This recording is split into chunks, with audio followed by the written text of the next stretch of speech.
What's up, everybody? Welcome to McWater's Effect. I am Matt, and today we're going to be talking about elections.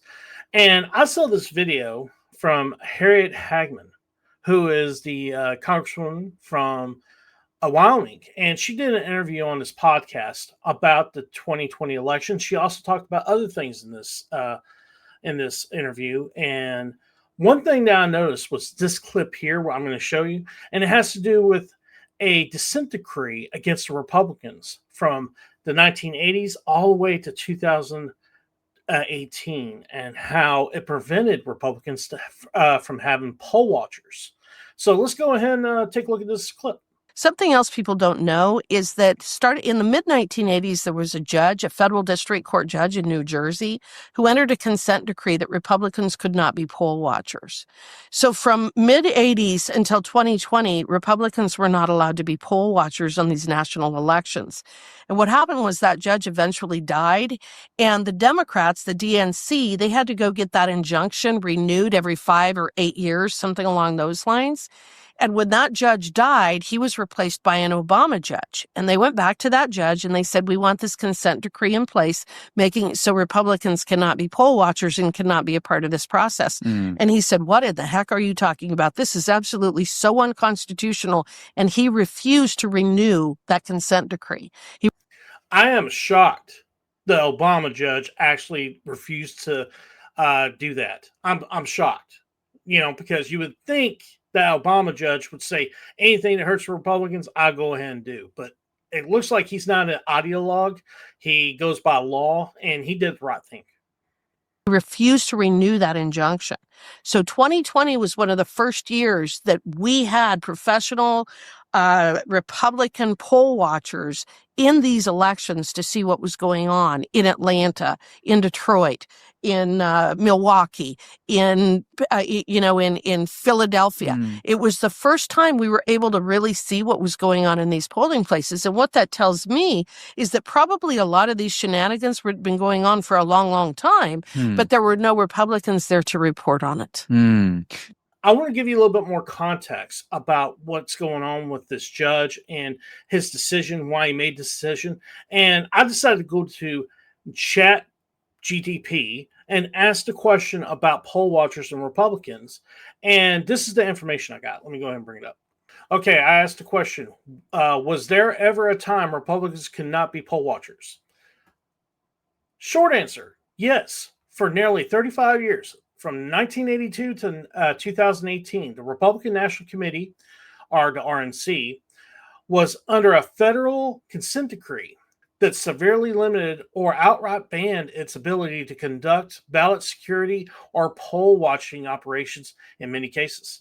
In 1981, during a New Jersey gubernatorial election, the RNC and the state GOP were accused of trying to intimidate minority voters by deploying off-duty police officers wearing National Ballot Security Task Force armbands at polling sites. The Democrat National Committee sued, claiming voter intimidation. So let me get this right. The Democrats sued the Republicans for voter intimidation. The same party, the Democrats, who started the KKK and did Jim Crow. A bullshit. A bullshit. A bullshit. A bullshit. Results: the RNC entered into a dissent decree in 1982. This was a binding federal court agreement that restricted the RNC from engaging in ballot security or voting challenge operations like poll watching without court approval. So they couldn't even challenge a ballot. They couldn't do anything. Wow. Coordinating with state parties to monitor poll places where minority voters were heavily represented. Renewal extensions. Democrats repeatedly brought the RNC back to court for alleged violations, and the dissent decree was extended multiple times, most notably in 1987, 1990, and 2009. It effectively kept the RNC out of organizing poll watching activities at a national level for decades, though local GOP groups not under the decree could sometimes still do so independently. When it ended, In 2018, a federal judge finally lifted the decree saying the RNC had complied for long enough and that it was no longer necessary. From that point forward, the Republicans were legally free again to organize national poll watching or election integrity efforts. Bottom line, so yes, from 1982 until 2018, the National Republican Party was legally restricted and effectively banned from this type of poll watching and ballot security operations that the Democrats or local parties might have conducted more freely. Now, they're saying it's because of this gubernatorial race, why they decided to do this dissent decree.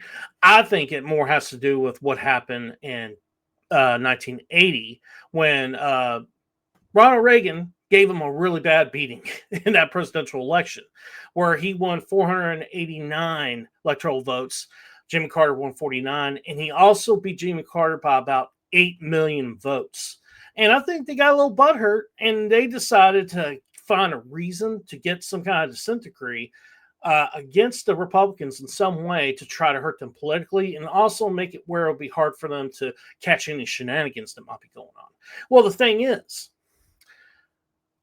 this country is, I think, in my opinion, is center right.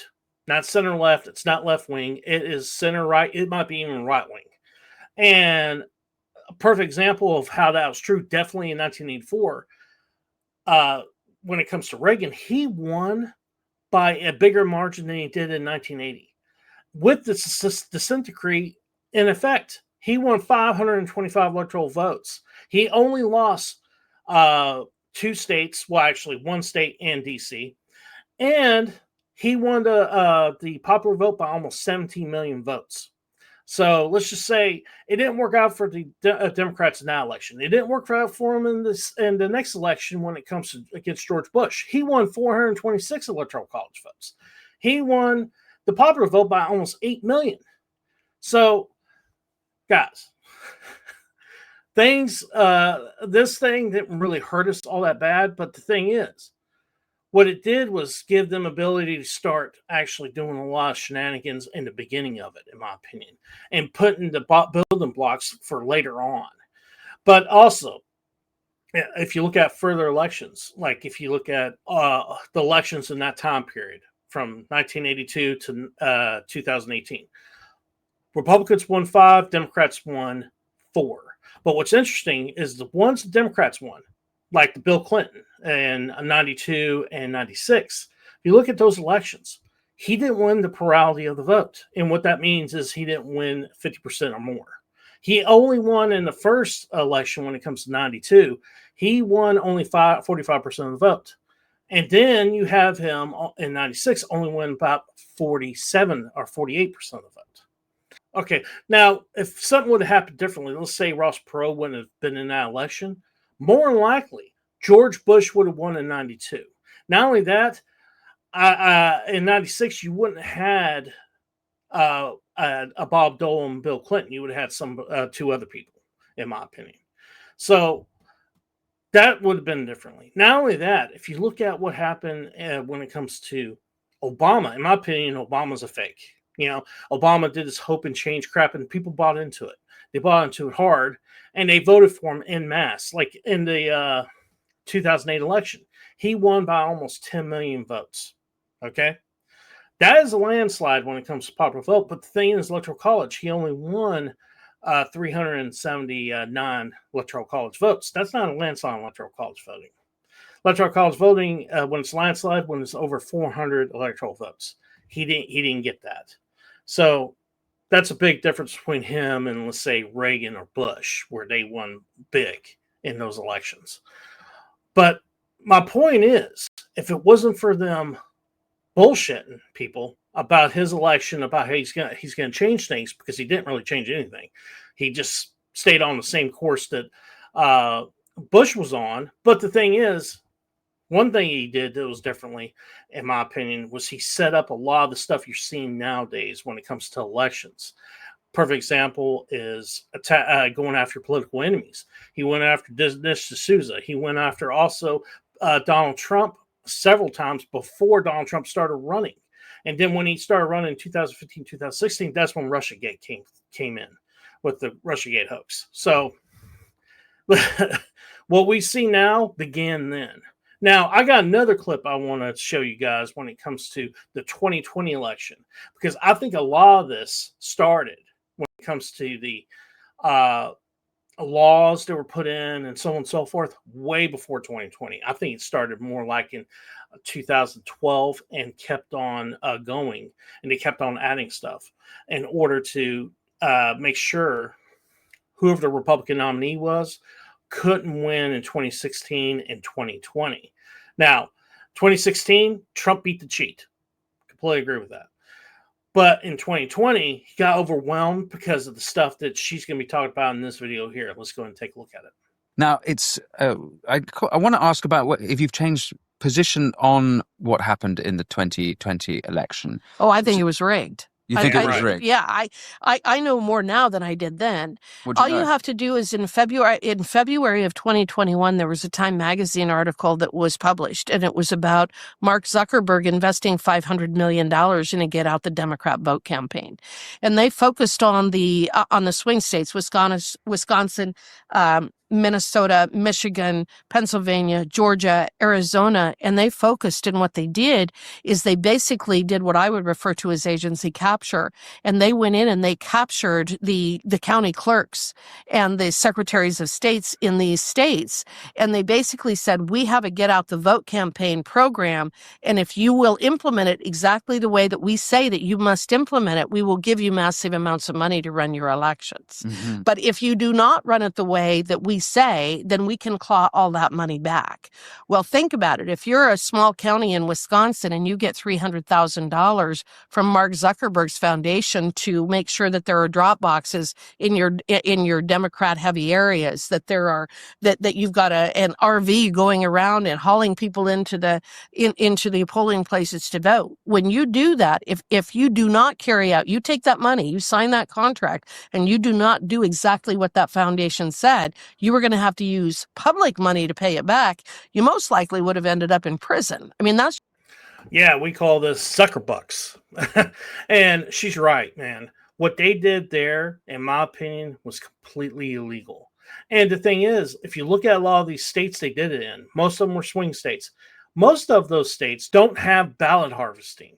And then when they decided to put these boxes out, these ballot boxes, what it did was made them actually go around a chain of custody and allow people to do ballot harvesting, even though in these states it's not legal.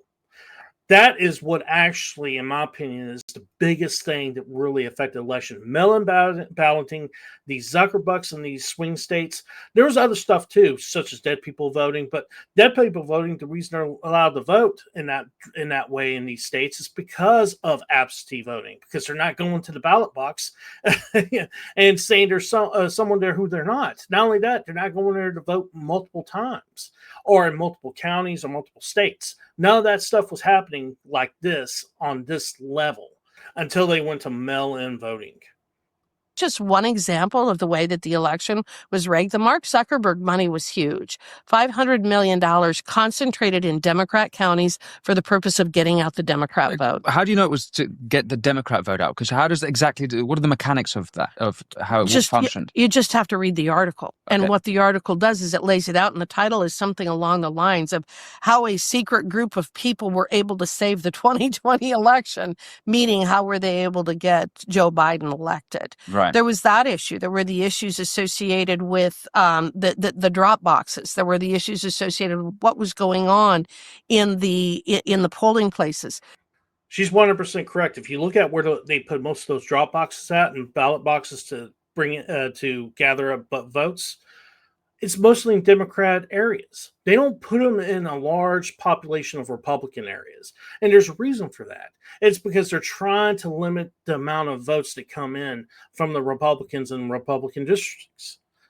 That right there is a type of, I would call, voter suppression. And I just find it funny that every time Democrats talk about voter suppression, first thing they bring up is voter ID. How that's voter suppression. How in the hell is that voter suppression? You have to have an ID for everything in life. You can't do without an ID. And it makes sense for you to do it when you go and vote. I mean, don't it? It makes sense when you go buy alcohol or go get on a plane, so on and so forth. So why wouldn't you do it while you're voting? There's only one reason. It's because you want to get people in there that aren't legal to vote. That's the only reason. Or you want to get someone in there that'll vote multiple different times as someone else, or in different counties or different states, so on and so forth, in order to go around some of these election laws. But in my opinion, guys, the reason it went so bad in 2020 is because of them not deciding to keep this consent decree. Once that happened, the Democrats looked at it and was like, "This look what happened in 2016. Trump overrid this cheat. Okay, now they don't have the consent decree. Now they can have poll watchers and integrity watchers there. How are we going to actually come out here and win? Simple. We're going to start putting laws in here in order to, even though if they're legal or not in these states, in order to have ballot boxes out there in the corners. Don't worry about chain of custody. Ignore chain of custody.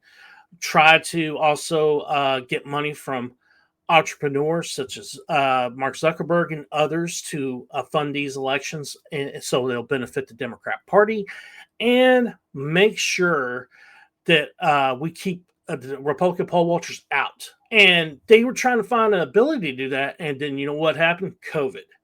Perfect thing for them, because then they threw out all the Republican poll watchers and integrity watchers out of these polling places and where they were counting ballots, and gave them an opportunity to actually cheat in the 2020 election. Now, this is all just my opinion and speculation, also because obviously we're waiting on for more evidence and more proof from the Trump administration. I think we got plenty, especially in like Georgia, also Pennsylvania, Michigan, and several other states about what happened in 2020 election. Arizona definitely, when it comes to the audit and what they were doing, these mail-in voting and counting these votes days after November 5th, which has never been done before. And now in a lot of states, you can't do that. But back in 2020, they allowed it because of COVID. So they did a lot of things that would not be legal today and was not legal then, honestly, because of COVID. All right, guys, this is the end of the video. I hope you enjoyed. Please hit that like button, comment, and share this out to everybody.